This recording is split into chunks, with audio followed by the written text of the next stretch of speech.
In a quiet American town, where everyone knew each other's names, lived Margaret, a retired schoolteacher in her 70s. She spent her days tending to her roses, writing letters to her grandchildren, and volunteering at the local library. Her husband had served in the army. He never came home from overseas.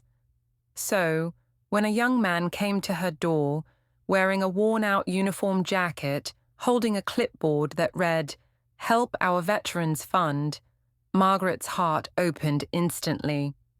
"We're collecting for wounded soldiers," he said softly. His voice trembled, just enough to sound real. Without hesitation, Margaret wrote a check for $500. "It's not much," she said with a smile, "but I hope it helps." He nodded, smiled gratefully, and walked away down the street. What Margaret didn't know was that kindness can sometimes be a door thieves walk through. Days later, Margaret visited the library bulletin board. Pinned among the flyers was a newspaper clipping, "Police investigate fake veteran charity scam." Her hands trembled. The photos showed the same young man. Same jacket, same smile. Her world seemed to shrink. The warm glow of generosity turned cold. That night, she sat at her kitchen table, staring at her checkbook. She whispered, "How could I be so blind?" But shame wasn't the worst part. It was realizing her trust, her belief in good, had been used as bait. Instead of tears, she picked up her phone and called the number listed in the article. "Officer Reynolds," she said, "I think I can help."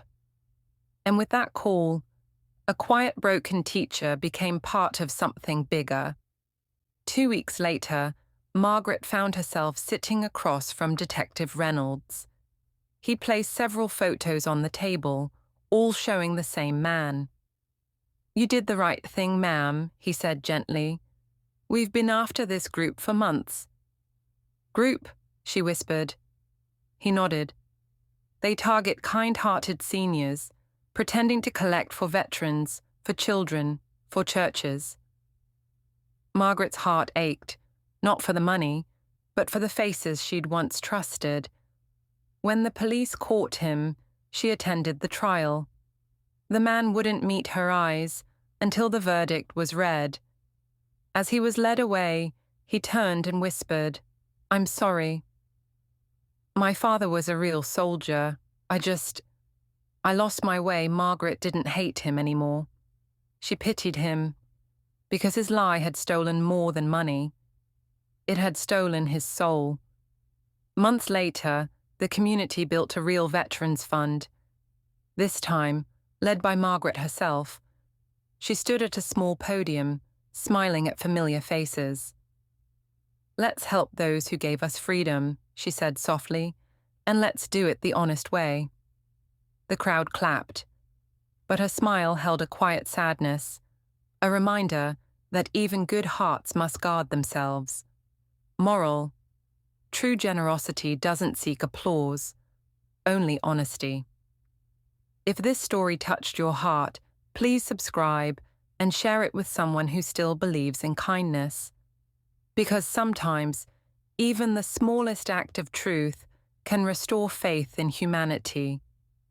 Thank you for listening, and remember, kindness without caution can still be beautiful, but honesty makes it lasting.